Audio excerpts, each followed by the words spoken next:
Welcome to Grawlix Nights, the Grawlix Podcast live show. I'm Randy. I'm Melanie. And I'm Jesse, and we're almost on time. We're pretty close. Closer than usual. Yes, much closer than usual. I was somewhat prepared. So here's what's on the agenda, everybody. We're gonna kick it. We're gonna kick back, relax, react at some news, talk about what we've been watching, maybe amaze you at the end, like we do. But mostly, like a Beastie Boys song, we're gonna kick it. That was pretty good. That was very good. Yeah, your volume, and it brought like the appropriate amount of distortion in, like a little bit. I'm Savannah. I'm Savannah. I'm glad Savannah mentioned this. Savannah says that we're not on time. Savannah says, "Happy birthday, Melanie," because yesterday was Melanie's birthday. Yeah, happy birthday. Thank you. She turned 21. And last Thursday we did not have a stream, and that was because it was Randy's birthday. That's right. And I want to give a shout out real quick also to my sister, who probably isn't listening, but today is her birthday. So, yay. Birthdays abound. This Never, time of year. I've never not shared a birthday. I'll tell you that. I know. I always feel bad about that. But then, like, it's your birthday, and you're like, oh, I don't want to do anything. Yeah, that's fine. I think that's everybody's go-to, though. Like, that's kind of true. Like, it's fine. I'm not do anything. Then everybody's like, "You're going out." They do. I stayed home and I worked. We didn't do a live stream. Melanie did come over and she brought me a cupcake for a cake. And I didn't have any candles because I'm a single man, or not. I'm not a single. I'm a bachelor style living situation man. And I don't have birthday candles because I don't make birthday cakes. I've only made one cake in my life. And we smashed it. And we smashed it. Did you like put like a full like column candle on top of a cake? Nope. I improvised. Go ahead. No. I took a piece of spaghetti and I started it on fire. Yeah, like uncooked spaghetti, of course. Do what you got to do. Yeah. It smelled like cooking spaghetti for a little too long.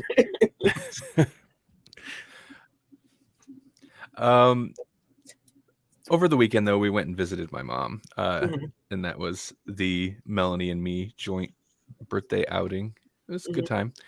Jesse, we might have lost him. His video is currently frozen in the best laugh. I can see him. Pose. Melanie, are you still there? Yeah. Okay. Well, maybe I was the frozen one. You sound good. Maybe. Yeah, you seem fine. Everybody seems fine to me. Wait, you can see Jesse moving? Yes, I can. I see him shaking his head. Okay, this might get weird, everybody. This might get weird. I'm going to share the screen of of what I see. Okay. I realize this is very strange. Oh, that kind of defeats the purpose, doesn't it? Wait, no, hold on. Oh, no, you're on Frozen now. That didn't work like I had expected. Because as soon as I shared the screen, everything... Look, audio listeners, this is everything we see. Yep. Randy didn't hear any of that, did he? He's glitching out for me bad. I don't know what the deal is. I know. He's working good for me still, so I don't know. Maybe I'll have to translate through the episode. Well, that's not good because I'm hosting this thing. Like I don't know what happens if I lose connection, if the stream continues or what. since I started the stream. Mm-hmm. Okay. Savannah asks, what kind of shirt are you wearing, Jesse? I am wearing Jeff Hardy. He's a wrestler. Mm-hmm. He paints up his face like super crazy. It's awesome. It's Jeff Hardy. Randall. This is gonna be a long show. Yeah, Jesse is not working for me. I don't know what's gonna happen. I don't know if I can leave, if I can remove myself and add myself back, because I'm in control of the broadcast. Mm-hmm. Let me see if I can do a thing. Okay. Hey, everybody, if the stream suddenly ends, I apologize. We might be crashing. Well, so far, so good. Yeah, I think we're still live. It looks like we are to us. Mm-hmm. So, did you guys had school today? We did have school today. I know that several schools around the area probably went with the 2-hour late start, but I drove in that. It was awful. Yeah. We don't do 2-hour late starts in Omaha. Mostly because parents and work and a lot of the kids would just, be stuck at home alone. So they just don't do them. Right. So they called off and made it virtual schooling today at 6 a.m. You know what time most of the bus drivers, yeah, I'm a bus driver, have to be there? It's before 6 a.m. Right. So everybody's at work on their way to go pick up kids, and then they're like, school's canceled. That's pretty nice. Yeah. That's how this works. So like the last people you want out there on the street mm-hmm. are the first ones out there. So you got to make that decision a little faster. Yeah. No kidding. Yeah, annoying, but I get it. If you have the ability to do it from home and keep everybody safe, then I understand. But yeah, right, a little earlier. Oh, you're back. Hey, check the comments, or check the private chat. Actually, you don't have to. I'll just tell you since I'm here. I'm going to. It didn't seem to end the stream, so I'm gonna remove myself again, restart my modem, and then be right back. If you guys can banter for a bit, we can try. Yeah, you can start. If you can start talking about what you watch, or just do whatever you guys want. It's kickback, laid back stream. Okay. Is he gone yet? I was gonna do that while he was still on, but he's out of there. Yeah, I heard it. Oh, I heard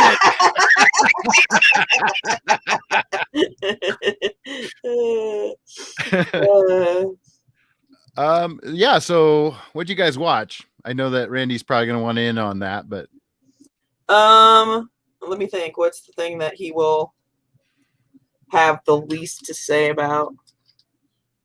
I'm gonna go with the one that I don't necessarily have the most to say about, but I enjoyed a lot. It was The Invisible Man. Oh yeah. Randy, we've been meaning to watch it for a long time, but Randy wasn't psyched for it, I don't think. And The Invisible Man is not one of my favorites, as far as, I don't know what you even call him, if he's a super thing or, but I don't know, whatever. Right. But I really enjoyed it. I really like the way that they would look at Jesse? Yes. You've seen it? Okay. Yeah. Sorry, your audio glitched a little bit for me, so I'm hoping sorry. it's not me in actuality while Randy's rebooting his entire modem. I really like the way in the movie that they pan the camera into areas where there's no one, so you're like, is there somebody there? They don't even really address it's named The Invisible Man, so you know what it's about, but they don't really even address it until like a good chunk of the movie has already passed, and then they're like, I think he's here, And there's so much going on there, like you don't know, like is the Invisible Man there, or is it her paranoia? Because obviously part of it is is the like the trauma that he's inflicting on her. Like he's making her crazy, or he's been making her crazy for years. Right. Which is one of the things that I really liked about it, because it's doing that to you, kind of. It's like gaslighting the audience, you know? Right. It's like, is she just crazy, or are you just crazy? What's going on? You know? Right.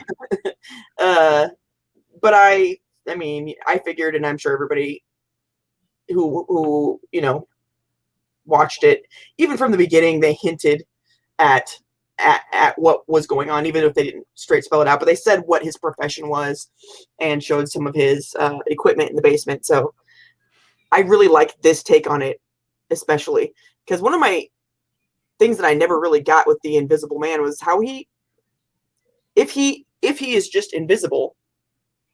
I mean, I know he wears the bandages and stuff, but that just, how do you go, how do you function normally and go about your business looking like a burn victim? No, I mean, not right. And not draw any kind of suspicion. I never bought that very much. So this way is way, way better. What did you think of the science? Like, did you buy the science? Was it convincing? I'm still not exactly certain what they were trying to go with. And kind of maybe, because it seems like it was recording and sort of projecting at the same time. That I don't really understand so much.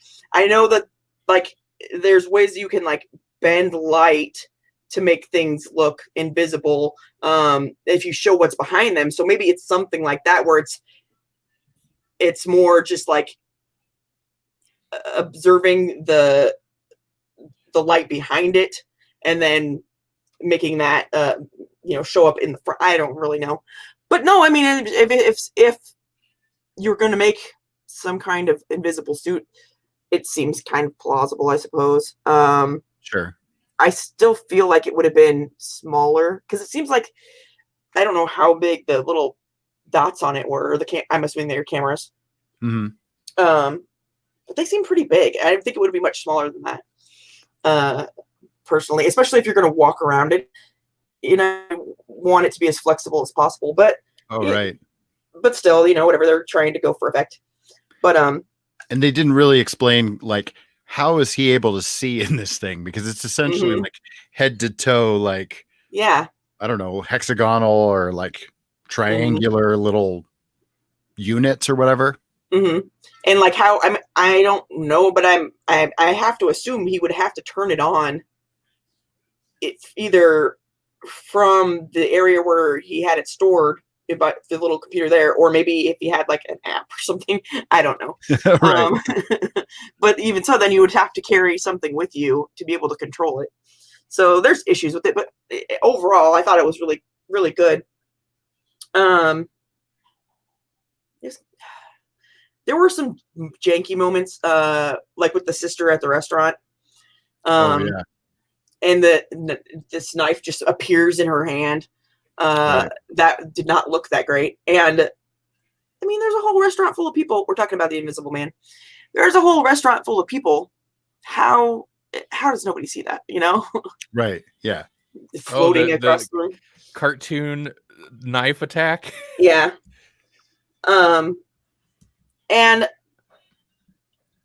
the thing I liked the most, though, about the whole movie really was her at the end, the actress who I like. I've liked in everything I've seen her in, I think.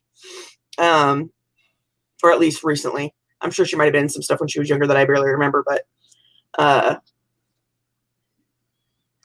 at the end, and I think Randall didn't care for it, if I am, maybe I'm thinking wrong. But her switch at the end was perfect to me. And he's like, well, she was kind of, I don't know, seemed too mean or something. I'm not sure, but no, I think it was perfect, because even though that guy is her friend and whatever, half the movie he didn't believe her. Half the movie he was telling her she was crazy, and then when when it gets toward the end and she's like, I need help to whatever, and he's like, no, you gotta just let me do my job and just whatever. let you do your job after you spent the whole time telling me that I'm crazy and I don't know what I'm talking about? I don't think so, you know? So she could have been even nastier, really, in my opinion, and I still would have been fine with it. But it sucks a little bit because obviously she got to that point by being so damaged, but she was unapologetically strong at the end, and that I really, really liked. I thought it was great. The movie was pretty decent, but the end is what sold me on it. It kind of like they flip the script right at the end, where like the whole time you think, oh, the Invisible Man is just this, and then at the end it's like, oh, who's the real villain? Who is the real villain of the story? First off, my internet connection still sucks a bit, which is unfortunate. But I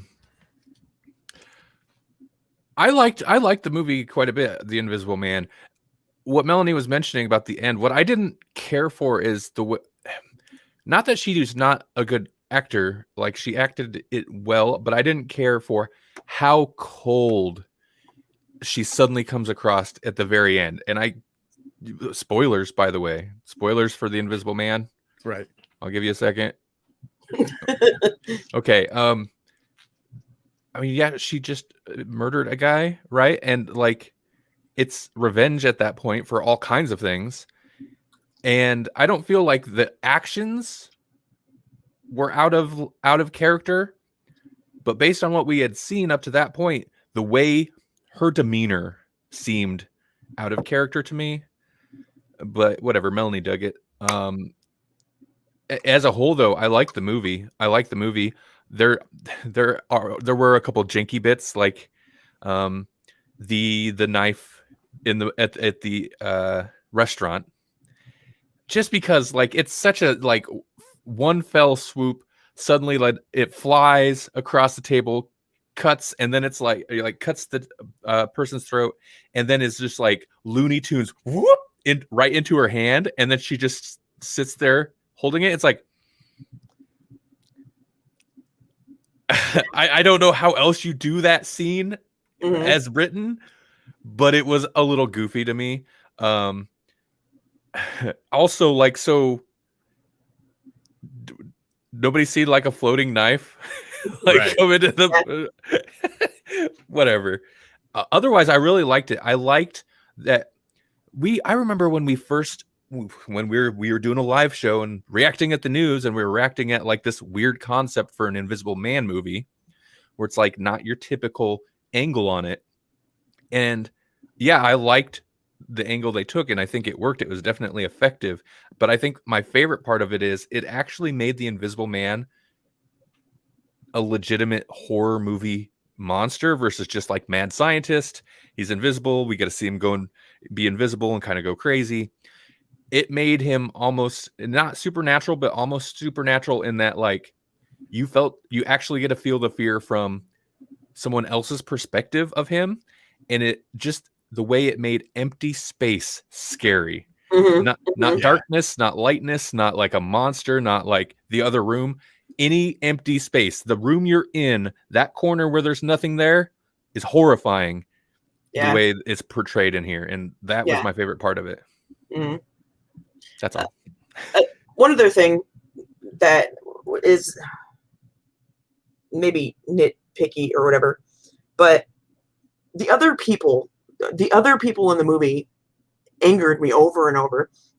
Like the daughter of the people she was living with, she was halfway across the room and she got smacked, and she's like, she hit me. How? She was over there. She's still over there. Her arm's not 3 feet long. What are you talking about? Or especially the police officers, or maybe their security guards. You just watched this guy get shot by nothing right next to you, and you're going to be like, get down to her? Obviously, she didn't do it. Obviously, it's the floating gun that is the danger. Attack the floating gun. You know what I'm saying? But they don't. I don't understand that. So I was somewhat misled, not intentionally, but misled into thinking the spoiler was that it was all in her head, which that movie plays with. but by the time they got to, and the movie itself, like that's the whole point, like she's being gaslit. Mhm. But by the time they get to that scene where they're in a hallway full of cameras, security cameras, and like the security guards are fighting an invisible man now. They've shot him, and like every time they like his suit's glitching out so you can see him. I'm like, well, she's fine. She's fine. Like there should be no legal issues after this point. She's totally covered because it's like, yeah, there is proof, video proof of whatever I was saying. Yeah. And to Melanie's point of being frustrated, like I didn't mind the slapping I didn't mind when she slapped the little girl. No, I didn't mind the scene with the younger girl. Because the younger girl was like looking away or whatever, but her policeman friend was an idiot because even after that point, he's still like, even after the security cameras and all that, he's still like, just keep that theory to yourself. Just shh. I'm like, why? Nothing else she has said, like everything she has said can be proven true up to this point. Like, why are you still like not listening to her? So I would agree with Melanie on he in particular was real quick to kind of write her off. Anyway. Yeah. Would you guys recommend it? Yeah. Yeah, definitely. Definitely. I think I would recommend it to almost anybody because I know a lot of the stuff that we watch, at least that I like, is not something that I would recommend to like my sisters because they're like Hallmark Channel watchers and they're not gonna be interested in it. But this is something that they would totally love. This, if Wonder Woman 84 is like a Hallmark big budget Hallmark done, not that the one Invisible Man's big budget, but like mainstream Hallmark done bad. This is mainstream Hallmark done good. I would agree. Right. Yeah. I was on an episode not too long ago of the Movie Guys podcast. I was on the first half of their like big 2020, their awards they give out to like best movie they covered that year, worst movie, blah, blah, blah. And The Invisible Man was on their worst of the year list. It was nominated. But only because Jordan on that show hated it. And so like, so I was on there and I hadn't watched it yet. And I was like, well, I can't really say because I haven't seen it. The other guy was like, Jordan's crazy. The other host, Eric, his name is, I hope. I'm sorry, Eric, if that's not your name. He was all for it. He's like, no, it's good. It shouldn't even be on this list. Jordan just hates it. And Jordan we've had on GCU a couple times. Oh, right. Okay. Yeah. And so I was like, okay, well, what is it bad? I had heard okay things about it. And I looked up the Rotten Tomatoes score. Not that that's necessarily indicative. Sure. Super highly rated. And I was like, what are you talking about? The way Jordan was talking about, I was expected like 40% or something. It's like 80, 90. It's like certified fresh. I was like, yeah, okay. Yeah, Jordan's wrong. yeah. I mean, I don't remember it being like a perfect movie, but I remember thinking, whoa, like I was genuinely surprised. I was engaged. I was entertained. That's really all I need. It's a refreshing take on a premise that's the Invisible Man's cool because it'd be interesting to be invisible. But the Invisible Man, in my mind, has always kind of been like King Kong. They roll out a new one every so often to show off how special effects have progressed. Right. And that's not the case here. In the case here, they actually had an interesting idea with, interesting take on it. So. It reminded me of another thing. With like the looking in the corner and when there's nothing there and stuff like that. The other thing that I noticed they did, which is not a big thing at all, but in the very beginning, I think you kind of see the bad guy or the Invisible Man sort of like in a flash running in the dark. Other than that, you don't see him until the very end of the movie. And I mean, I like that. He's the Invisible Man. You're not supposed to see him. He is a total non-character till the very end. You see, like, there's a shot of him in bed, and then even when he runs up and attacks the car before, like, as she's trying to leave at the very beginning of the movie, you don't really ever get a close up on him. You don't see his face. He's treated like a mystery, to where he is literally a non-character. He is just kind of invisible the whole movie, in literally and figuratively, until the very end. And that was also pretty interesting. And I know the writers, I know it was intentional. I know that was intentional. Yeah. So it was good. Jesse isn't seeing. I can see your comments. Okay. They're in our, but you can't see me. Blumhouse. By the way, Moose, watching it on Twitch tonight. Yeah. Viewers and future listeners, you can catch us every Thursday at 8:15-ish on Facebook, Twitch, and YouTube. So, and we should see your comments regardless which of those 3 platforms they come from. So Moose over on Twitch tonight. He's on a Facebook strike, maybe. But since he wants us, he was unsure that we're seeing his comments. I am seeing it, including Blumhouse does good horror, and I have slight beef with that. Blumhouse does horror. Caveat. I like this one though. Some of it is really good. Yeah. Some of it's really bad. They just do all of it. They just do so much. I appreciate we've talked about them before. I appreciate their business model because they are horror. That is what they do, and I love that.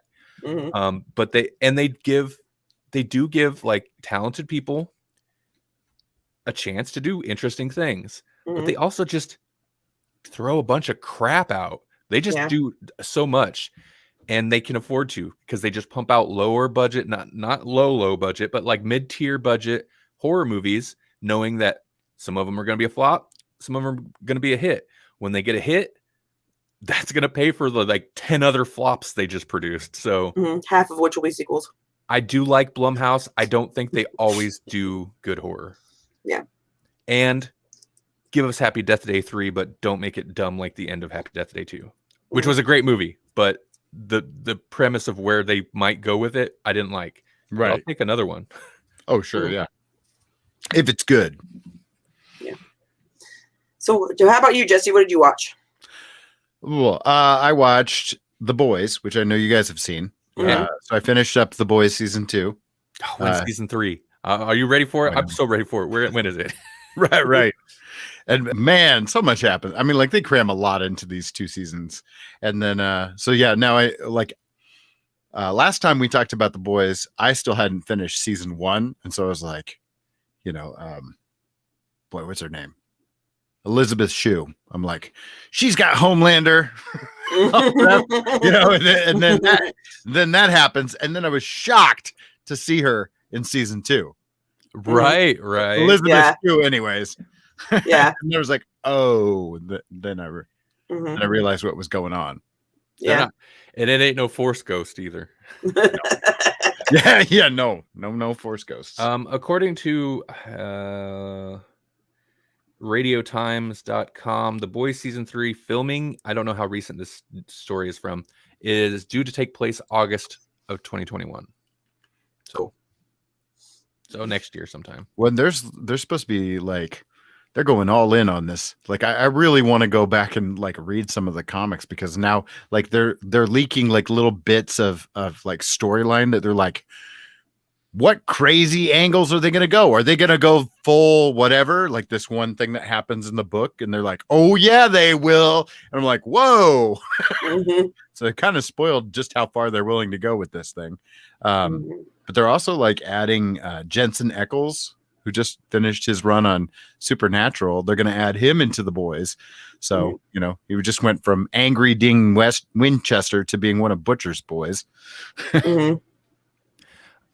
Now, it took us forever to get around to finishing Preacher, but I think we're finishing Preacher about the same time we checked out The Boys. Am I right, Melanie? I believe so, yeah.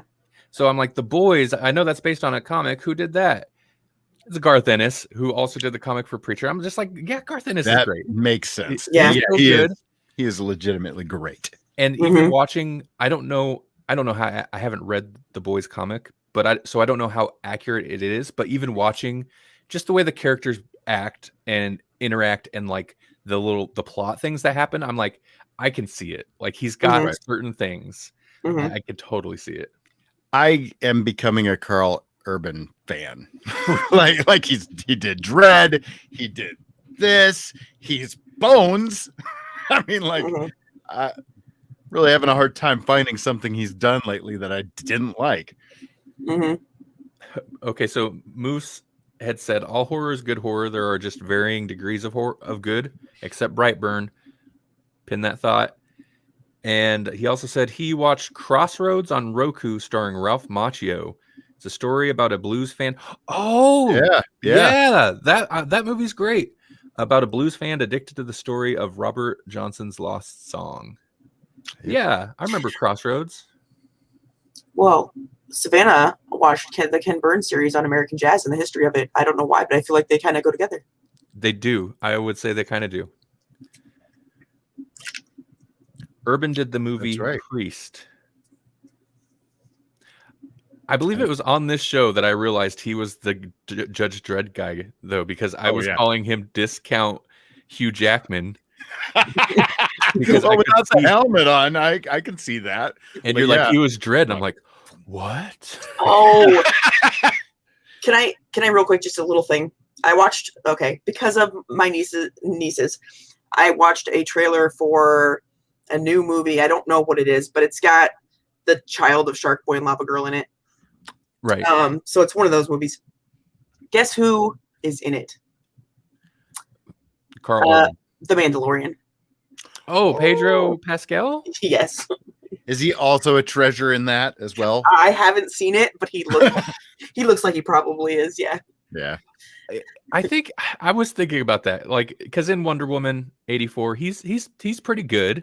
But he's not amazing, right? Like his accent seems to fluctuate. What is it? But I love him though. So what is it? I think it's a combination of goodwill earned through the Mandalorian, and like he has very kind eyes. Yeah, he does. He does have that. Moose said he's also addicted to the Robert Johnson story.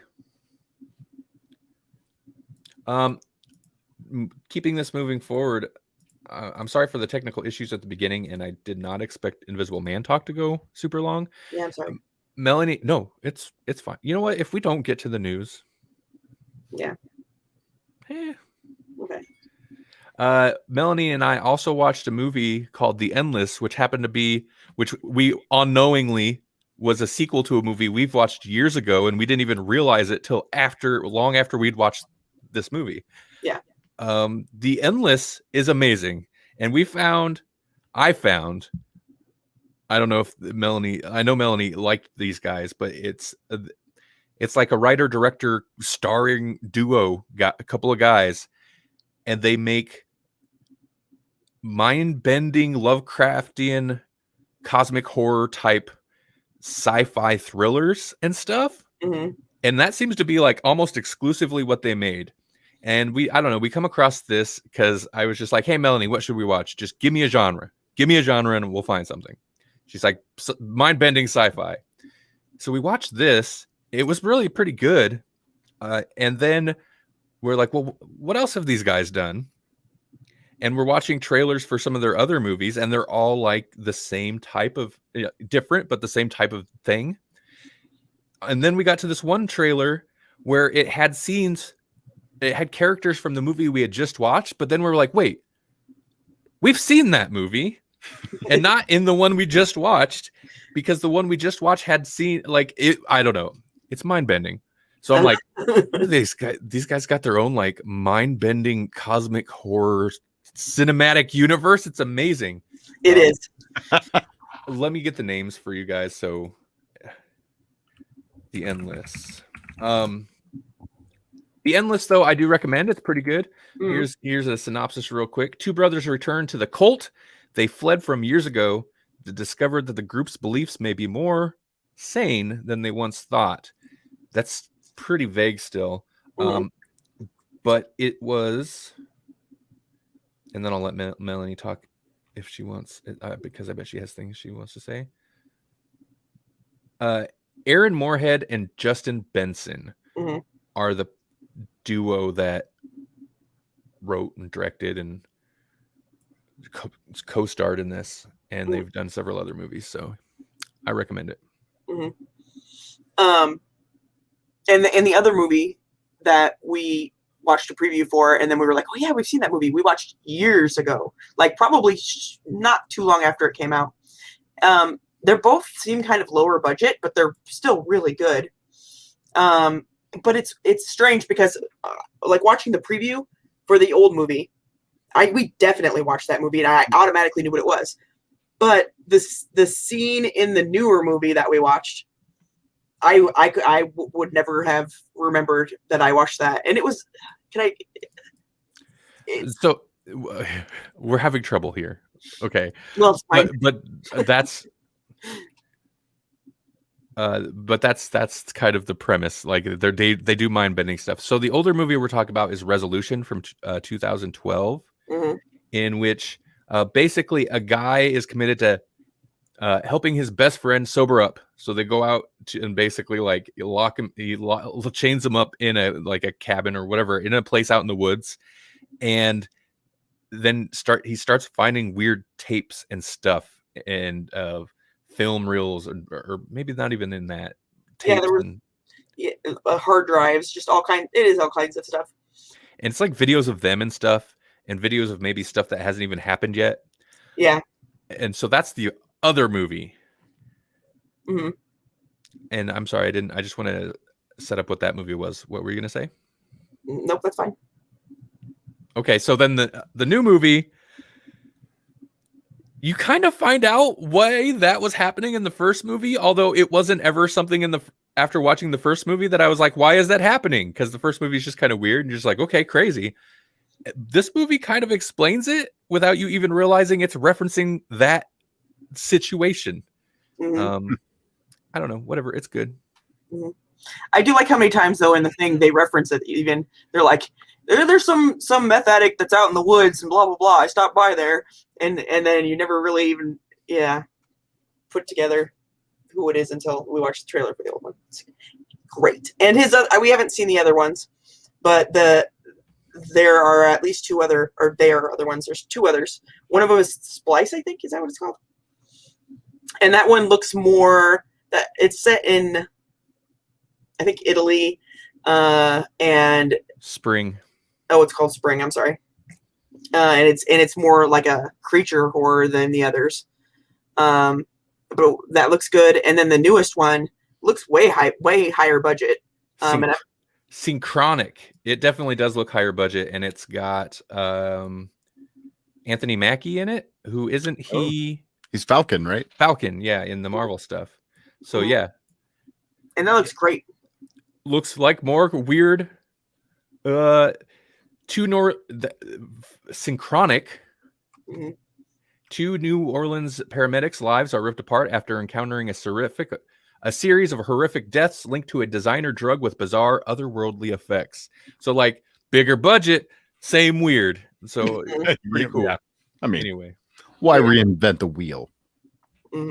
Listen, if you guys like mind-bending sci-fi stuff or like cosmic horror, The Endless wasn't so much horror as just kind of, I guess, weird mind-bending thriller.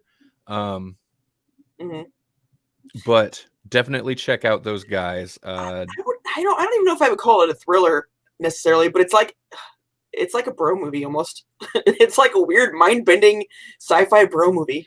It is. Such a thing exists. But yeah, Alan Moorhead and Justin Benson, check those guys out.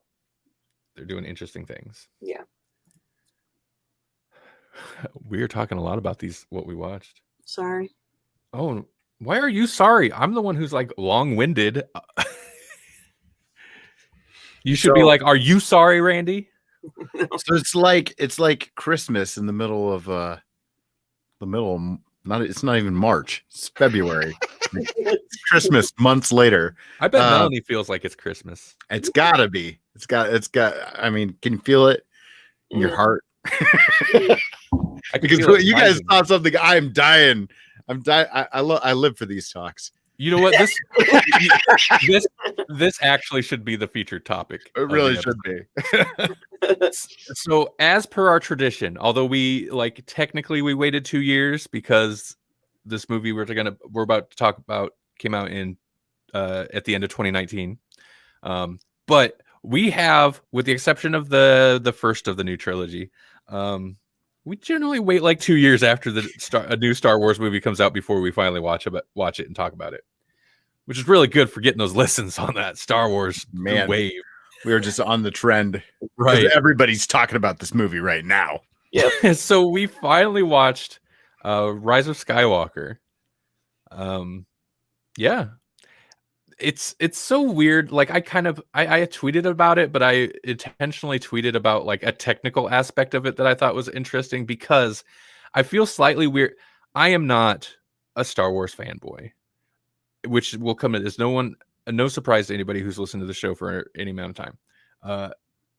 So it's one of the few like franchises that if we talk about, I feel like a pleb. I feel like a noob or like, whatever, just a regular, because here's my take on it. And it's not too different from my take on the last two of the new trilogy. I enjoyed it. It was kind of dumb fun. It's fine. I'm good with it. I don't have any super strong feelings one way or the other about it. Like it seems the entire fandom does about each movie. So right. I have some strong feelings, but they're not necessarily Star Wars specific problems. It's not like you messed up something. It's movie things. You know what I mean? Mm-hmm. So,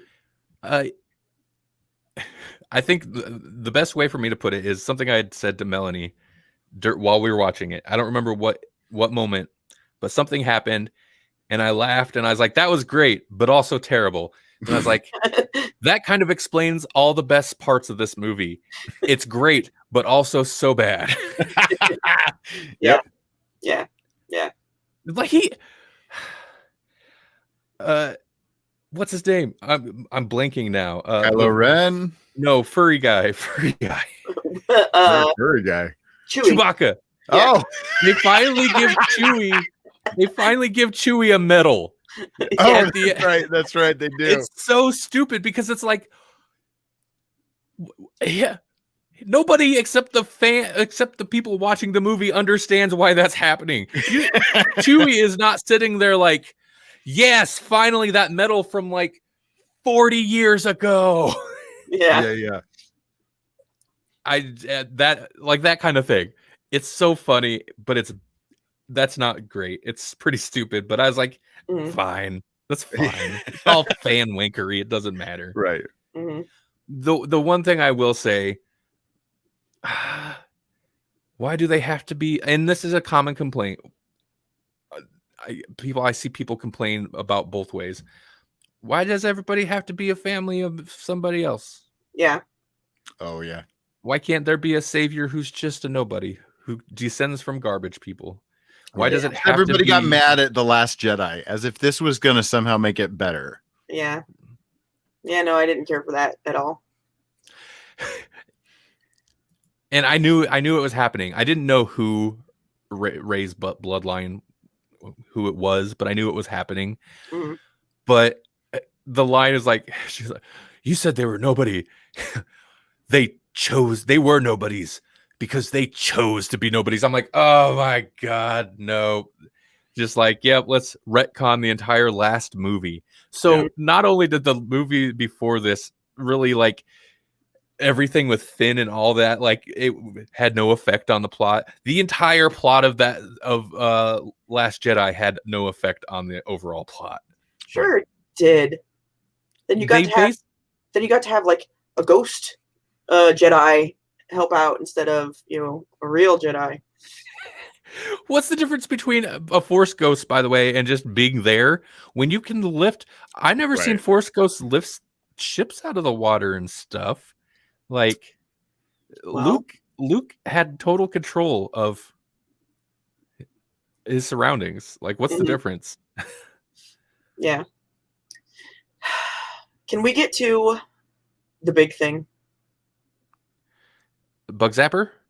What's the bug zapper? That's my big thing is Palpatine at the end when he's like, and it's Bug Zapper into on the ships out there. I kind of enjoyed it though. So no, what's the big thing? Okay, so Jedis disappear apparently when they die. Who gets to pick when they disappear? Because if Leia can lay there dead for like 2 days or something, I don't know how long they were actually, probably not that long. They were out fighting in the ocean and then went somewhere else and, you know, flew halfway across the galaxy to do something else. She's still laying there. What's her name? Rey. Okay, yeah, Rey dies, but doesn't disappear. She's laying there and is laying there for somebody to save her, but then they instantly disappear. Okay, yeah, no, what you're saying is like Princess Leia dies, but then her body just stays there forever. Rey dies, but she stays there long enough for what's his name, Kylo Ren, to save her, and then he instantly disappears, and Leia disappears then too. Like, it's what like is the photograph in Back to the Future 1? where Marty is the last one to go, and he's only going to start disappearing while he's playing Earth Angel with Chuck Berry's cousin, Marvin Berry. I also don't think, I mean, I don't know. And it's not just because you're a Jedi doesn't mean you can read the future. But I don't really buy that his mom is going to like give off the rest of her life force to save him or whatever. And then his dad's going to ghost back to him to give him a pep talk just so he can go and die like right after that. I don't believe that was the intention of either of them, but that's what he did. Well, the Harrison Ford cameo, which was a surprise to me, fortunately, that was just Kylo Ren. That was his memory of Solo, because Solo's not a Jedi. I was like, wait, are they going to try to force ghost Solo? Because he's not a Jedi, but no, he's like, you know, he's like a memory of. I know. right. I didn't hate Kylo Ren's turn. I think that was fine. Kylo Ren in general was potentially an interesting character. I did like, and I think this was something they were kind of like, you'll see a new force power you've never seen before. And I think it was basically like teleporting objects or interact, like being able to like do their mind telephone trick, but interact with the other world around them. I thought that was actually pretty cool. I was like, that's probably the most interesting concept to be introduced into the Star Wars force idea since before metachlorians or whatever they were. Well, wasn't healing? Did they heal people in the previous movie, or was healing the new one in this one? I think that was. Oh, maybe healing's the new one. Healing is the one, and that's where people were like, "So you can heal people now." Yeah, that one's dumb. Really, that one makes more sense to me than anything else. Actually, but it's not interesting.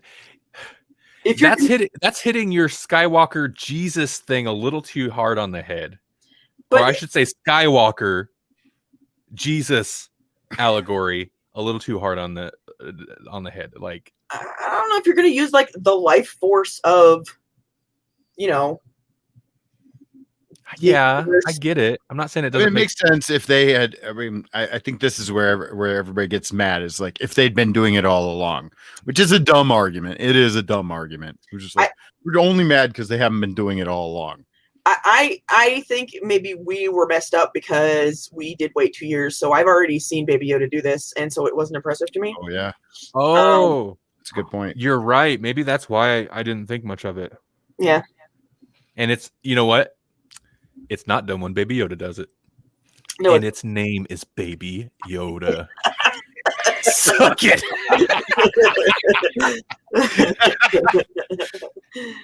Mandalorian is Star Wars. Okay, Mandalorian is great.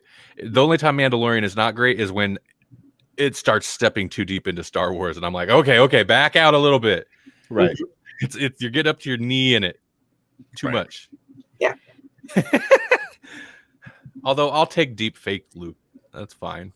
Right. It wasn't too bad. I enjoyed this movie. It was dumb fun. It felt the pacing was real weird though. It was in a rush to get everywhere all the time. Yeah, it was. Did you like it as much as The Last Jedi? Because I gotta admit, like I rewatched The Last Jedi at least once. So like when we talked about it last, it was like, okay, I hadn't seen it in a while, but I had rewatched it. Mm-hmm. Rise of Skywalker, I haven't seen it since the theater. Mm-hmm. You know, I've heard like so many people dump. Hey, Maddie D, what's going on? I've heard so many people dump on Last Jedi. People hated it. They hated it. It was character assassination of Luke. Right. Even Hamill thinks that. Yeah, he still kind of bags on it if they ask him. I not only did I think Last Jedi was maybe more interesting with a few, like the whole Finn, that whole side thing. Yeah. There was issues. Obvious awful plot. I don't know what that was. Subplots aside. And there was a bit of meandering, but I don't know. I do think I remember enjoying it more. And when I logged Rise of Skywalker on Letterboxd out of curiosity, I was like, because I seen the ratings that people on Letterboxd gave it, and I was like, oh, that's lower than I expected. Well, what's Rise of Skywalker ratings on Letterboxd are way higher than Last Jedi ratings are way higher than Rise of Skywalker. Mm-hmm. So it would seem people generally like that better, even though that's the one I hear people bag on constantly. Right. It's almost like I think outraged. It was I'm sorry, what? I think it was better. Yeah, it's almost like there's a vocal minority of people that just like to be outraged about everything all the time. Well, that's weird. Well, I mean, that'll never go anywhere, though, right? Last Jedi, I think, man, my kind of disappointment was they had started on doing what Last Jedi was setting up some interesting ideas, and that's where people kind of like throw shade at it. They're like, oh, well, it's just trying to subvert your expectations, and that kind of became its own joke anyway, subverting your expectations. But Last Jedi itself, by the end of the movie, starts on doing what it was setting out to do to begin with, and then this movie totally just continues on doing it. But I still stand by, if they would have went with Rey's nobody descends from garbage people, and she actually took Kylo Ren up on his offer to start their own thing, because he's even like, can't we just do our own thing? Can't we like, why does it have to be this saga that's never ending and is tied to these people for some reason? Right. Forever. I feel like that's Rian Johnson, the director and writer, being like, this is what people are saying. But then at the end of the day, they're like, but they just want Star Wars. So you know what? Luke shows up. Kylo Ren's bad. Rian Johnson is basically like, so Star Trek's kind of better. Right. Without saying it. He's like, that guy's taking a hit from he so much guff for that movie. Anyway. I have a couple things I want to say. One being, to add to your Ren being whatever, a nobody. Rian Johnson. Rian Johnson. The chick. I don't remember. Oh, Ray. Okay. Thank you. Ray. I don't pay attention to any of that. Names don't do me no good. I mean, what is her last name? Space anyway? Aladdin. They should have left diamond in the rough. They should have left her nothing. And one of the things that I found the most interesting about this last set of stuff was that you didn't have to be a Jedi. Like, regular people could feel the Force. Maybe they couldn't control it, but it made it more plausible that everybody is connected to it. And even if you can't control it, everybody could tap into it. And made it a little bit more of a chi type Force thing, to where it's like, it's a Force that impacts everybody. Just not everybody has control over it, right? Or maybe they never got the training, or they just more or whatever. But just made it more appealing to more people than like, there's this one person on the in the universe that, you know, everything hinges on, and that's all. Space Jesus. Yeah, I don't care for that. I like the broader appeal of all that. But I understand why you would want to be a Skywalker, because I mean, it's Skywalker. That's cool. And if you're Space Jesus, that makes sense. But why wouldn't you just make your own name up? You know what I mean? Right. Be your own person. Don't take somebody else's name. You don't got to be your grandpa. You don't got to be this old guy you met on some island. You know, be your own thing. Or maybe if you didn't let your boyfriend die because he disappeared 3 seconds after you came back to life, you know, you guys could have made a name together and sat at whatever, you know, New Throne. I don't know. They cracked it. They cracked the bed up. I don't like it. They did like that whole like, well, what's your name? Ray what? I was like, sure, I Stratus Trotter. Whatever. Yeah, right. Yeah. Stratus Trotter for hire. And I'll find stuff in the sand. It reminded me of, and I mentioned it to Randy. There's this series that I read, which is actually really good. If you like sci-fi stuff, it's a pretty good read. But the name of the series is Deathstalker, and by the end, the main guy is a hero. But at the beginning, he's a freaking like historian librarian. He works at like a museum / library, and he's like, I know my name's Deathstalker, but I'm just a normal guy. Why won't people leave me alone? Why does everybody always come and challenge me? You know? That's awesome. And it's like that, you know. I mean, I don't know. But the other thing is, it's a sci-fi thing. I think it's a problem, and it's our fault because everything does it. You know, who is especially bad at it, and I'll use that because that's a great example. They come up with this storyline, and you're like, wow, this is new, and this is interesting, and this is whatever. And then, nope, it's the Daleks, or nope, it's the Cybermen. It's like they can't just have something interesting. They've got to be like, oh, what are we gonna do? Just make it something that they already love, so that they'll, you know, just accept it. The Emperor. But that cheapens it. You know, it makes it so much less enjoyable to me. Even though I do like the Daleks and I do like the Cybermen, and I you know, like, I don't really care for the Emperor. Actually, that really was not good to me. But I wish that just because you're part of a franchise doesn't mean you can't spread out and do something different. What Red Letter Media, they always do big Star Wars things, but like for the longest time, one of the guys on there, he kept doing like, anytime they talk about Star Wars or even other things, he'd do it. He'd be like, no one's ever dead. Nobody ever dies, because that's true. In like, Star Wars is one of those franchises at this point where it's like, death it's irrelevant. It's the comic book issue of like, oh, they're gonna kill Batman or they're gonna kill so and so, and it's like, for how many issues? Because they're gonna be back. And like, Force Ghosts kind of feel like that as it is, more so in this movie.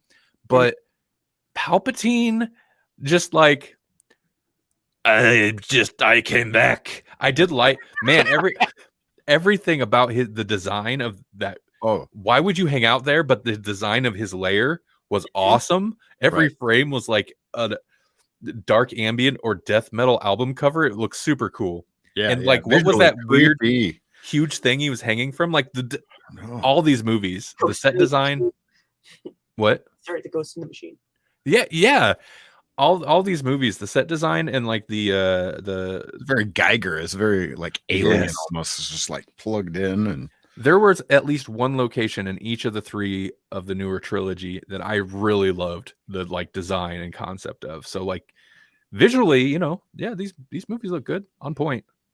They do still do the stupid like, there's one flaw. You gotta you know, fly down there and take out that tower or that one up there. Maybe both, but still, you know. And then their whole fleet is useless. You know, I mean, yeah. And is it bad? Maybe it's just because I'm not really that. Ray's okay, but she's a tough character to like.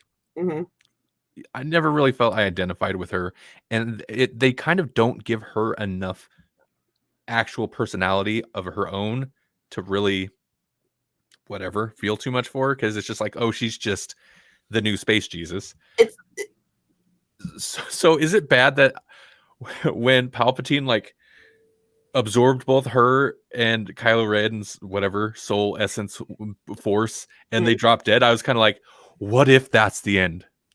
That'd be so good. I would love it. I don't even like Palpatine, but this I'm down for. Yeah. You knew it wasn't going to happen. Yeah. Space Jesus got to die and come back, but I was gonna say you can't really make somebody much of a character when they spend the whole time running off ahead of everybody, not telling anybody what they're doing. Just, you have, if they don't interact with people, you can't have any character. I mean, maybe you can have it's a lot harder to have character development when they don't interact with anybody else in the movie. And most of the movie she didn't. I say, in hindsight, though, that is the most Luke Skywalker thing she could have possibly done. Yeah. right. He was like, I'm going to Dagobah. Why? Yeah, you're We right. literally need you to do anything but go to Dagobah. He's like, I gotta talk. I gotta see a guy about a Muppet power.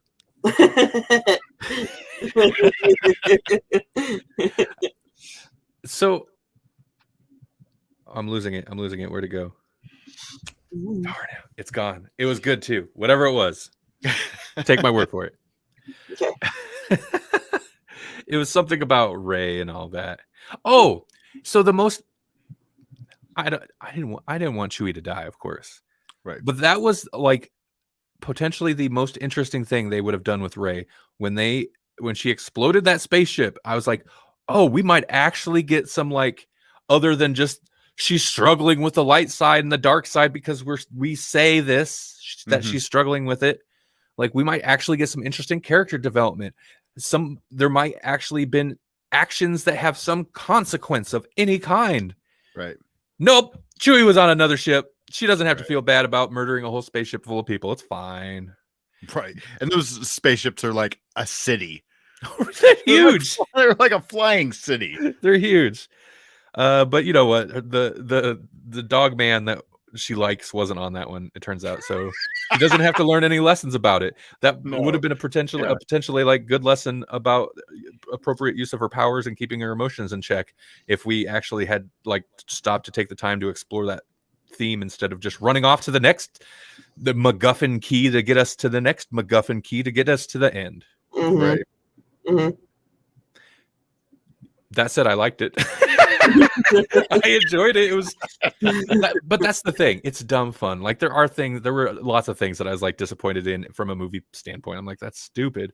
The pace was super weird and too rushed, but it was fine. Man, the bug zapper thing, when Palpatine, like the bug zapper thing, the thing I tweeted about that I thought was super interesting was, and this is the last thing I'll say about it, was they did a thing that I've seen in YouTube videos, sometimes intentionally and sometimes unintentionally, which is awful because it's painful. But the sound design was intentionally sound like when the bolt goes up into the sky, it sounds like it's blown out, like it's clipping, like it's turned up so loud that it's actually like distorted and like an audio issue. Right. But it's totally not. And it's really not any louder than any of the other action. It's totally like audio distortion via sound design, like intentional audio distortion to give it that feel of like so much power the recording couldn't even handle it. Right? Yeah. And to me, and I was like, oh, that's super interesting. You don't really see that in movies. That's like, especially from a Lucasfilm related anything, because Lucas, THX, and all that, like pristine sound. They are the sound design people, right? Yeah. So, I thought it was super interesting and very effective. And like I said, it's not something you really see in movies. I see YouTubers use that type of thing. Again, sometimes by literally just cranking the volume too high. That's not the right way to do it. But yeah, I thought that was cool. It wasn't as good as the crazy light jump in The Last Jedi into the ships, whatever it is, the hyperspeed jump into the ships. But that one little moment had that same like feeling of insane power burst that they kind of captured with that hyper jump in the last movie. Pretty cool. Give me that. Mhm. Bug zapper. Cosmic bug zapper. Yes. Star Wars, guys. You just got another dose of it from the Grolix crew. Yep. If you want, I'm sorry, what? The best thing I can say about it is I get a whole bunch of memes now that I didn't before. Right. Right. Yeah, you would. I think Melanie, you had shared a couple, but and maybe I shared one back. But so looking for some the other day, the best I found were still just Mandalorian references, because just the one where it's like it's a side story, and the other panel is Baby Yoda. It's like, I am Star Wars now. Yeah.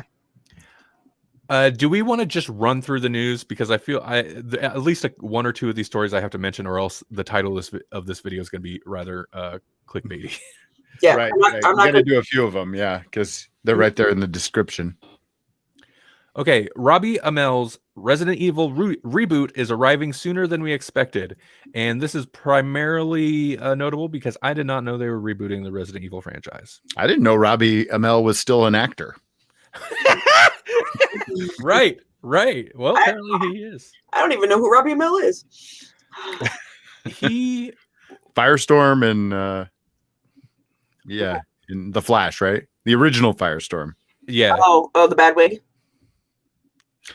No, that's his brother. Okay. Stephen Amell's brother. Yeah, right. Isn't that brother?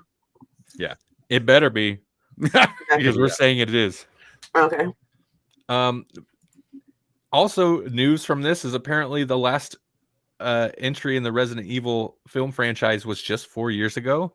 What Resident Evil movie was that? And I know, Melanie, you liked the lead in those movies, and the first one, I've seen the first Resident Evil many times. Not to say it's great, but I've seen it lots. That franchise is god awful. Mm-hmm. And if it's done well, sure, man, reboot it, because Resident Evil could be a good movie. It could be a cool movie. It's a horror video game franchise based on like zombie movies and horror movies and stuff. So it's probably the most successful video game movie franchise, though. I mean, like, as awful as those movies are, like, it actually spawned how many movies? Holy moly. So many. Ironically, I just earlier today I tried to play Resident Evil 1 second remastering or something like that. I don't know. With my nephew, but he handed me the controller and I'm like, I can't move. I don't understand. He's like, it's tank controls. I'm like, well, I'm not a tank. I can't play this game. I can't walk anywhere. Take it back. If they're gonna remaster, I am not a tank. The tank controls were so terrible in those games. That's because they didn't. That was early-ish 3D games, man. It took them a while to figure out how to make that work. Yeah, it doesn't jive with my brain. So Maddie D said, did he miss Snyder Watch? Not yet, but it will be here. And he said Robbie Amell is awesome in Upload on Amazon Prime. Oh, I heard that was pretty good. Yeah. Okay. I haven't seen it. I haven't either. But he also said, did someone say reboot Mila Go-Go Boots? Yes. I would watch Mila Go-Go Boots all day long. And he said Robbie is Stephen Amell's cousin. Oh, cousin. Okay. I was way off. All right, moving forward from that, because we're going to blow through these. Oh, God, I can't even mention this if we're going to blow through these. Moose, are you still here? Because I said put a pin in it, because we're going to come back to it. James Gunn reacts to Brightburn's unexpected success on Netflix. And it's basically, Twitter is the news, but Brightburn, we've talked about it at length. We love it. We're good friends with the show. We've talked for you could watch that movie 2 to 3 times back to back nonstop, and we'd still have been talking about it if you condensed our various discussions. Basically, here's a short for people who haven't been around since last 2 summers ago. It was a disappointment because we actually were super excited, and I feel like it's a premise that could have been great. It's basically what if Superman except the Omen, Yeah. and it was not the Omen quality for sure. So whatever, we have talks about it. But basically, James Gunn tweeted, "No wonder I've been getting a lot of questions about Brightburn lately because he produced it. It's the 10th most watched title on Netflix worldwide. So yeah, it's doing great on Netflix. Mm-hmm. Good. I'm not saying it was terrible. Right. I wish it would have been better. And I don't understand why people are surprised when things do better on Netflix or any streaming service for that matter. If I'm already paying for this service and I'm watching all that I can, why would I spend just as much, if not more, to go see a movie? I wouldn't. I don't. That's, so of course things are going to do better. Maddie D says it's all for you, Clark. Mm-hmm. So good. That's what we need. It needed something like that. Mm-hmm. So yeah. Anyway, things are going to do better on Netflix than they're going to do in the theater, especially right now. Right. Okay. Move on. No. Uh-oh. Oh, what happened? You froze. Possibly again. Uh-oh. Yep, he's frozen. Oh no. So, do we know what other news we have? Yeah, I can load up the list. But I wonder if there was anything else he wanted to say about Brightburn before we just left it behind. He'll come back to it. One of the things that he has in the list here is Nomadland filmmaker Chloe Zhao is tackling a sci-fi Western Dracula for Universal Pictures. Thank you Cool. for continuing on. Yeah. My internet totally dropped out for a moment. Another squirrel probably died. That's when I lose power. Every time squirrel hits a reactor or something somewhere, or a transformer. Did you read any of this article at all? I did. No, I didn't. Okay. I basically just read the headline is essentially where we're at. My internet's going slow. Okay. The whole thing is basically, that's the headline is the thing that got my eye. I was like, so there's going to be a new Dracula movie, but it's going to be a futuristic sci-fi Western. Mm-hmm. I'm on board. Right. That sounds ridiculous. Was somebody else wanting to talk, or am I hearing something weird? Okay. You were hearing something weird. It's not me being crazy. It's the connection, I swear. There's not an invisible man in that empty space right behind you.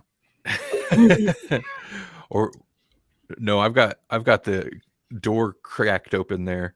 That creeps me out far more than anything else. Yeah, I'm waiting to see movement. Like you can see a little bit of light there. I'm waiting to see movement. Mm-hmm. That's where I creep myself out. It's a ghost of a squirrel. I gave my life to take your internet out. And you're still talking on it. All for nothing. He uses his Force Ghost powers to lift up a tiny X-Wing. I'm probably going to mispronounce this, but it's going to be made by filmmaker Chloe Zhao. That's how I would pronounce it. I don't know if that's right, but yeah. She previously she just released a movie called Nomadland, which is basically about living on the outside of society's boundaries, according to this HollywoodReporter.com article, in the vast landscape of the American West, and stars Frances McDormand, which I haven't seen her in anything for a long time. That actually sounds kind of interesting. And apparently that's kind of like reoccurring type themes is apparently her take on Dracula's will be about living on the outside of society, on the fringes of society, except in a future Old West. Okay. And then to tie this in for comic book nerds, she is also currently in post-production on the Eternals movie for Marvel. So she's directed the Eternals, whatever it's going to be called. Fargo's Frances McDormand? Yes, I believe so. Moving on. Oh, this is such a nothing story, but I just wanted to cover it because when do you get I mentioned Secret of the Ooze? Waxwork announces Teenage Mutant Ninja Turtles 2 Secret of the Ooze vinyl, as in record. They're gonna re-release the soundtrack, the score with the hit song. It doesn't even mention the title of the hit song because you know what it is. Right. I was like, I have to mention it. This is super shredder status. Mm-hmm. Oh, sure, yeah. That's it. So if you're like anywhere near our age, I would dig that. Ironically, this almost ties into what have you been watching? Well, I just bought like 2 scores off of was it La La Music or whatever it's called. They did the 35th anniversary re-release of the Karate Kid soundtrack. They did it for all 3 of the movies, but I just got the first one because it was like, you know what, all the other movies just kind of build off of what Bill Conti created in the first one. Right. Here, real quick, this looks super sweet though. Let me share screen real quick. That's the record. Oh, that it? Yeah. It's got like the Toka and Razor art. Yeah. Ooze green record. Super cool. Mm-hmm. Can I comment real quick on Justice 2? I should never have that around, that record or album or whatever, because I think our entire relationship, I have always to Randall, I'm like, you're the best around. Always. Right. Always. Yeah. It's even worse now. But yeah. I don't need any more reminders. I mean, all you need to do is just have like a soundboard of that on your phone and you just go boop. Right.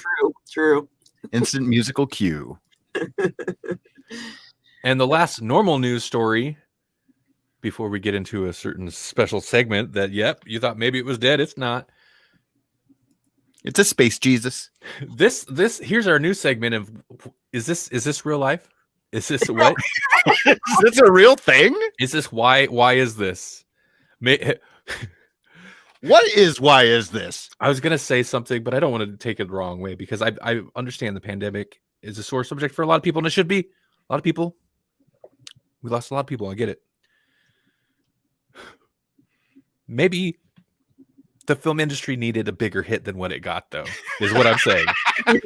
Because there's an Uno film in the works at Mattel with Lil Yachty? Lil Yachty.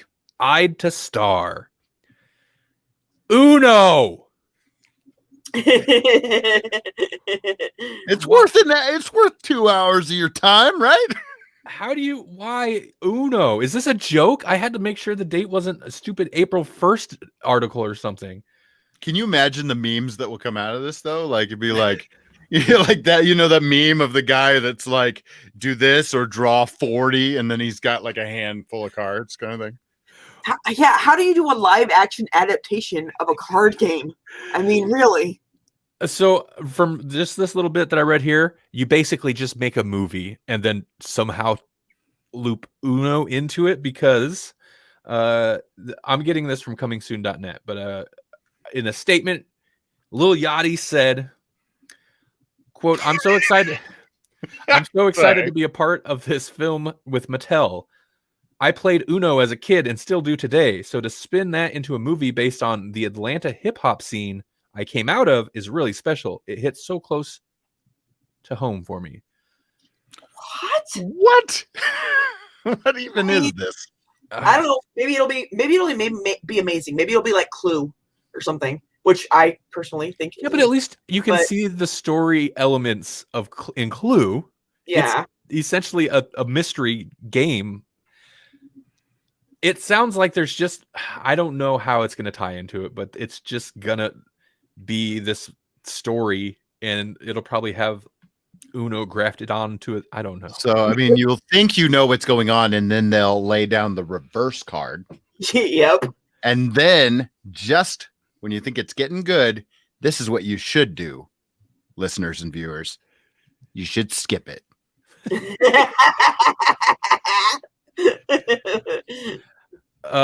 Matt says, "What's the sequel? Duo?" What was it? Oh yeah, that's an actual game. And then they have like some kind of crazy Uno with like a card shuffler that spits cards at you, like Uno card blizzard or something like that. I'd never heard anything good about it, but even Battleship makes more sense to me than Uno. Yeah. Yeah, weird. All right, trying to speed this What along. happens when Little Yachty says Uno in the film? What happens? Is it over? It instantly becomes one of those movies that are on those YouTube channels that only talk about bad movies. And then the after credits scene is him not actually winning after he said Uno. Right. All right, speeding this along because I promised it would be shorter episodes. So here we go. Everyone's favorite.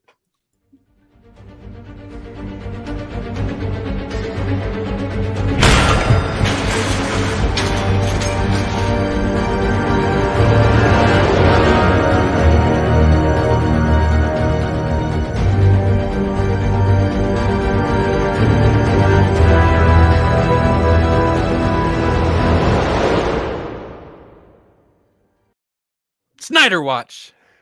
I have to introduce the segment with the same intensity as starting the episode all over again because this is like a whole new thing, man. Mm-hmm.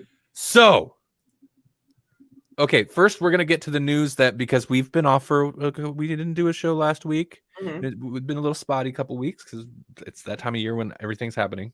Right. Because it's our cycle. Just let it be. Yes, you're right. Excuse me. So this is from the end of last month, but we haven't talked about it. And I was like, we kind of have to mention it. Justice League Snyder Cut to premiere in March on HBO Max. Yeah, so we haven't even talked about the fact that it got an actual release date, I don't believe. Coolest video for 2021. Thank you. Better than, like that's a good deep fake right there. Better than Luke. Right? I think it looks more lifelike, right? A little less dead in the eyes. And it's Zack Snyder, so so that's saying something. So variety.com had reported towards the end of January that they reported, I mean, okay, I should have just said HBO Max and Warner Brothers announced that Justice League Snyder Cut. Zack Snyder's Justice League premieres March 18th exclusively on HBO Max. Now that's interesting because I believe they've decided, which if it's coming out like next month, talk about last minute decisions. Yeah. They've decided it's all one movie, not 4 episodes, right? Is that still the thing? Or they're going to change their mind? They're going to change. But that's what he said, right? That's the other thing is he just says things sometimes. Right. Well, I've and HBO Max or Warner Brothers is taking his lead and just like, we're just going to say things now. 2021, all movies straight to streaming. What? Did you guys hear that? So interesting.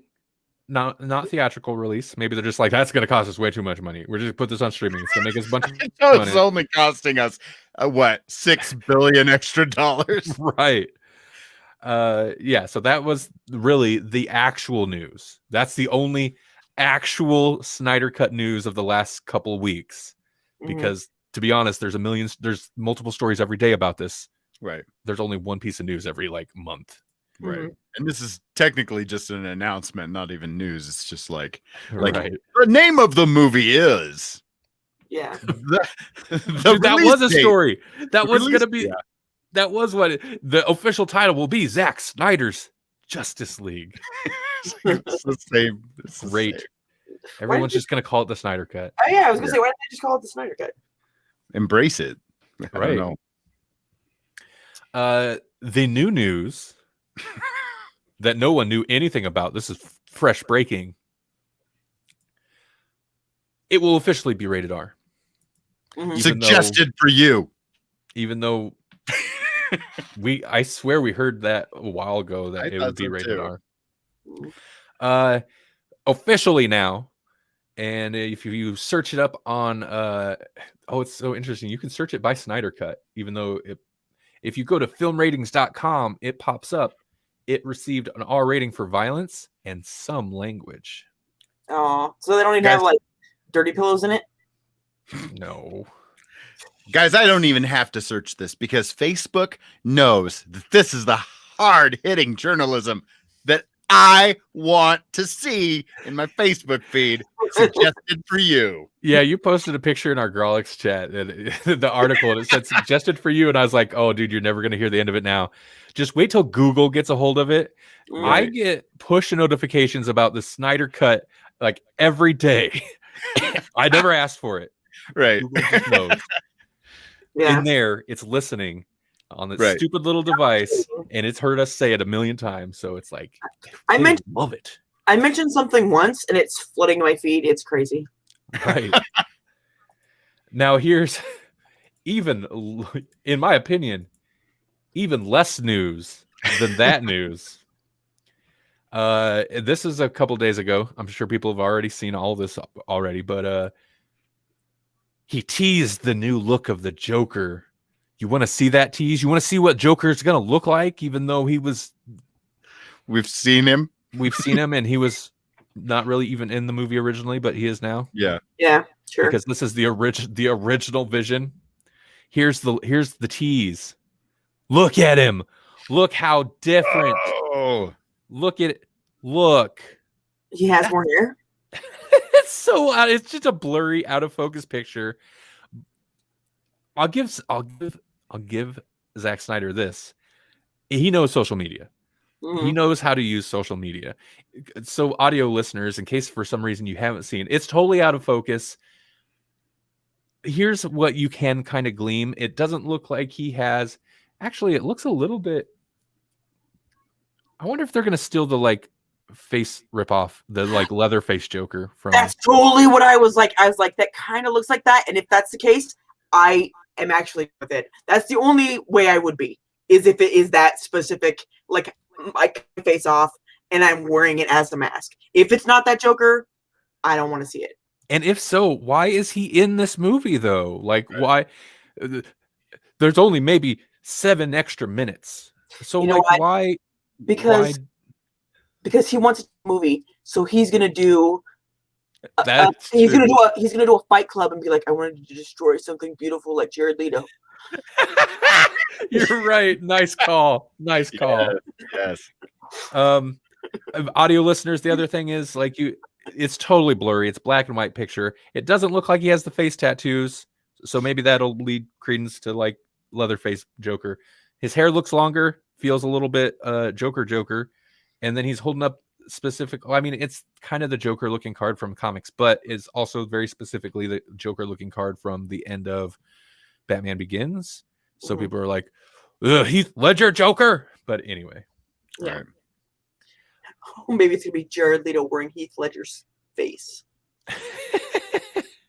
Whoa. Sorry. So here, it's so interesting. The related people, David Ayer gets thrown in there. That makes sense, I guess. Okay. The other non-news, and this was from today or yesterday. Do you want to see what Nightmare Batman looks like? Except we've already seen it because that scene was in Batman v Superman. I can't imagine what he would look like, though. He looks like that. Oh, no. Oh, you mean from Batman v Superman? Totally it's just trench coat Batman for Batman v Superman. From behind, though. Like that's what his back looks like, though. That ain't Nightmare Batman, sorry. Nightmare Batman is Batman on drugs in the Owl's basement. That's Nightmare Batman. That's true. Listen, in the comics, anytime Batman's on heavy psychedelics, so good. It's so good. There was that one. What was that one? I can't remember what it's called. Some Colt or something to do with Colt, where he got kidnapped by this cult, chained up and like drugged, and then when he got out, he's hallucinating, and I'm pretty sure he machine gunned down a bunch of people, but it was during his hallucination, and it's a little vague, and it's like, no, he killed a bunch of innocent people. It doesn't matter because Chewbacca was on a different ship. Oh, you're right. Nobody ever dies. Okay. This might be the most ridiculous one where I seen the headlines of like teasing the Nightmare Batman. We've already seen him. Right. Yeah, that's like selling cologne, not selling nightmares. I don't know what they're talking about. It really, dude, Yeah, Zack Snyder can't help it. He's got that certain eye when it comes to photos, and it's always black and white, and it's got to be like, yeah, it does look like instead of an obsession for men. Right. Yeah. That Nightmare by Calvin Klein. Exactly. Maddie D says, got to bounce. Hear y'all later. Yep. Speaking of, we're probably going to wrap it up soon anyway. Take it easy, Matt. Have a good evening. Yep. Have a good evening. Okay. That's all I got for news. Mm-hmm. Melanie. Yeah. Anything we should be amazed about? Yeah, one thing real quick. I'll try to go through it fast. They are here. Let me see who it is. It's the Autonomous Robot Evolution Project that is working right now to build autonomous robots, because humanity. The idea is that if we're ever going to live on another planet, it has to be livable before we can actually go there, like Mars. Terraforming. Well, not even so much necessarily terraforming, although that might be part of it. But a big part of it is, like we'll have to build buildings, we'll have to do all these things, and we don't have enough. Well, not that we don't have enough, but it'd be a lot harder to send people and all the supplies and whatever. When instead, what we could do is send these robots first with a few supplies. And then what they're going to do, and this is really interesting to me, this is why I wanted to share it. They're going to let robots basically evolve themselves. So they'll take robots out. They'll have like a beginning set. One set will build like the building they work in with a 3D printer, and it'll have some supplies like parts and stuff. And then the rest of the robots will go out and explore. And the robots that do well, they're going to be like, okay, we'll continue with the things that you did well at. And then the other ones, they recycle. And then they're like, okay, so let's take the programming from these robots that did well and the body style from these robots that did well, and let's improve upon that from the information that we've gotten from them. It will set up a program and then independently build a new body style, and then they'll test the body style. And after the program has learned all that it could from the previous programming, they'll put those together and send them out to test and continue doing that. So every time they'll be like, okay, this programming works better, this body style works better, let's continue, let's build upon that over and over and over, and basically evolve themselves to do better in the environment, and then recycle the ones that don't work. And I find this fascinating because that's so much closer to actual evolution than what we do now, and it would be completely independent of humans. And that's what really intrigues me. I don't necessarily think that they're going to take over, but I am very interested to see what would happen if you let robots be completely in control of their own evolution and take humans out of the equation. I want to know what's going to happen. The Matrix. It's super exciting to me though. But so they would be doing that and a robot generation compared to a human generation is incredibly smaller. So they will evolve and go through many, many generations before humans even try to think about getting to the planet itself, after they send them there to start, building habitats and probably terraforming and even just exploring. But this whole thing is really interesting to me because they're going to give the computers the ability not only to like learn and build upon what's working and get rid of what isn't, but to develop, like the main system is going to have the intelligence, I suppose you would say, to develop different kinds of, because they're going to start with like legs and wheels, but they're going to give the computer the ability to design different things, because the main component of the like hub is going to be a 3D printer that they can use to make whatever design it comes up with from the recycled parts and like, you know, whatever materials it has or finds along the way. That's iterative design. For a while I was working on a podcast, a series of podcasts produced by I don't have an NDA with that. I didn't have an NDA with that client, but I don't know if I should say. But it's like a large, not industrial, but a very large company that has to do with like all kinds of stuff, machinery and building electronics and stuff like that. But a lot of what their podcasts were focused on were on these ideas of iterative design, or generative. I think it's iterative design, where it's basically, it's not totally, the human element is still there, of course, but they feed a machine, be like, we need this, you know, say we need a design a room with the best possible acoustics. And something that was super fascinating to me was them talking about how, you know, and then the machine would cycle through all these different designs to try to like figure out what would make for the best sound acoustics and come up with something that looked like a whale's lung or something weird that a human would have never thought to design. Weird shapes that just human minds wouldn't have thought. But the math is like, yeah, that's the perfect design for like amazing acoustics. So that makes me think whatever machines these machines end up building are going to look like living nightmares. And it's going to be so much worse when they come to kill us all. Yeah. But they will be efficient. They'll be so efficient. They will use every part of the animal being us.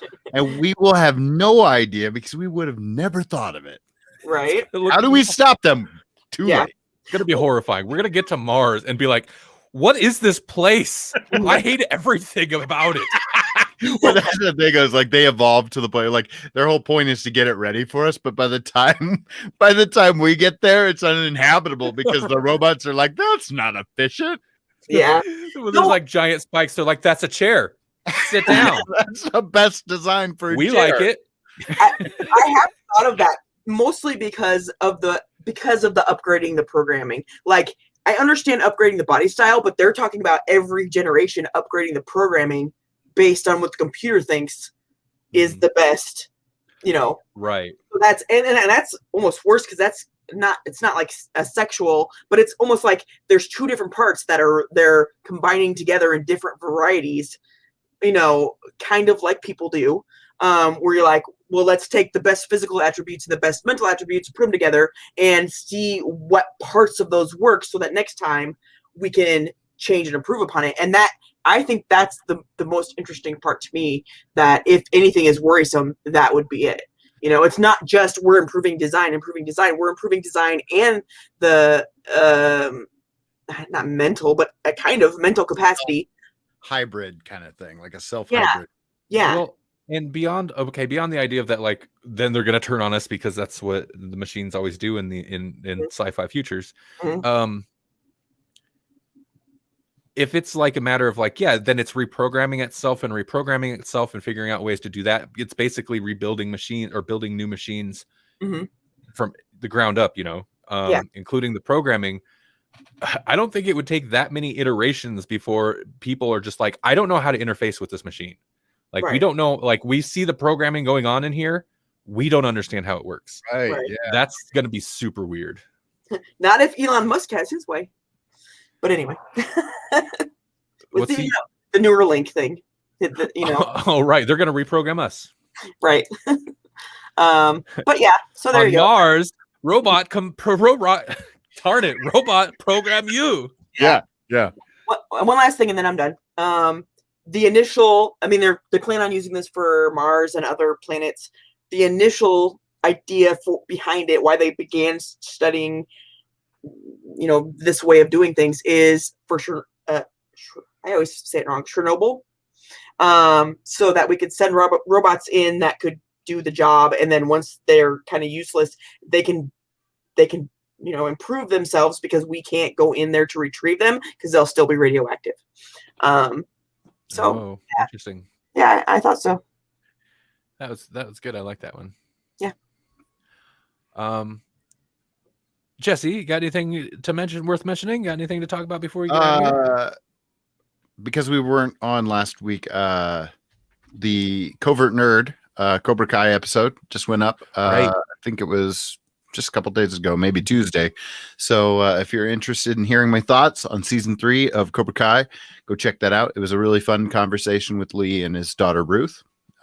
Always have a good time on his show, and yeah, so check that out. I think it's covertnerd.net. Yeah, that is his website. I don't really have anything to push or promote at this time. There's a couple things I was thinking about, and again, we'll have to talk about it more further off mic. But I've been thinking about our Patreon, which is patreon.com/garlicspodcast. And we need to put stuff up there. That's fair. So viewers and listeners might not like it, but I was thinking, what if we take one of the weeks off the board publicly and make one of our week episodes Patreon only? Which is not great, but we do weekly episodes, which is something we never used to do. We used to be like twice a month or once a month way back when. So it's not like we're taking content away and putting it behind a paywall, but I feel bad for not at least doing the like monthly live streams that I'd hoped we were maybe going to do, because we're doing like 4 to 5 monthly live streams publicly. So, I mean, whatever. Listen, you still get the live streams, people. So I was just thinking about making one of them a Patreon special one. Or well, not. I mean, because they're the ones that are literally financing us. Right. And to do the free stuff. And I know, like, if they're keep up with us, like Maddie D is one of our patrons. He watches us, or at least listens to us later. Or like, was it last episode even? Is on the show with us occasionally. So sure, yeah.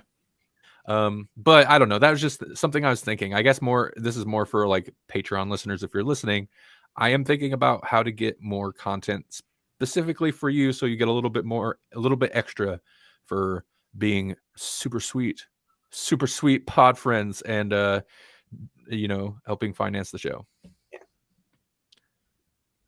That's it. That's all I got. We'll be back again. Yeah, we'll do this some more. We'll do this again. Yes, so. Most likely next week. Yeah. I mean, around 8:15 on Facebook. Not Twitter. On Facebook, Twitch, and not Twitter, no. And YouTube. But we'll talk about it on Twitter. Maybe. We will talk about it on Twitter. No, probably not. No. All right, everybody. Thanks again. Thanks for listening. Thanks for watching. Release the 100 cut, Moose says.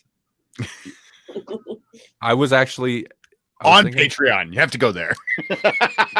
I got no promises, but I feel like if I want to push this thing out, I need to do it.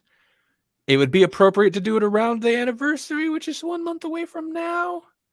Mm-hmm. So I don't know. We'll see. No promises. That's no promises. So I have the recordings and even like some of the. Listen, that episode requires extra things, lots of extra files. I didn't lose any files that were that were required for episode 100 to exist, but I did lose lots of supplemental files that were in the mix for 100 when my hard drive crashed a couple weeks ago. So that's a bummer. So there will be some reconstruction needed to get to the point that I even was at before. That said, I am thinking about it. I'm kind of getting excited about it and hyping myself up about it again. So we'll see what happens. No promise. Maybe it needs to be released like episodically. Yeah, like the Snyder Cut was going to. Like, we will learn from Zack Snyder's mistake. Right.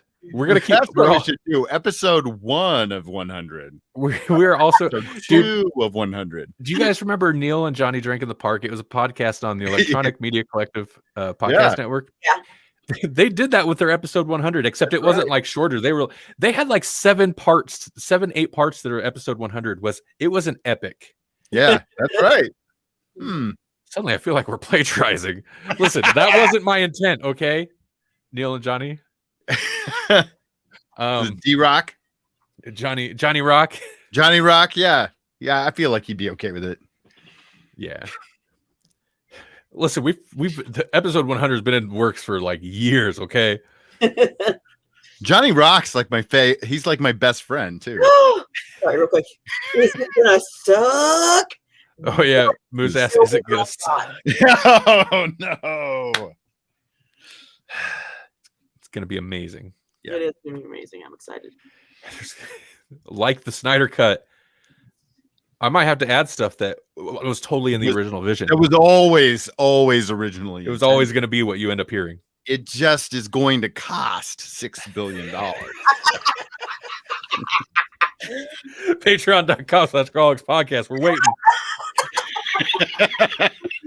We need to hit at least $1 million per month to make this happen.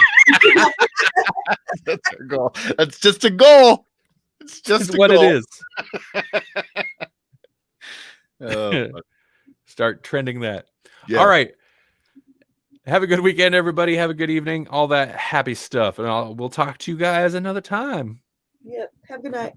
Find more at grolixpodcast.com. Yep. Bye-bye.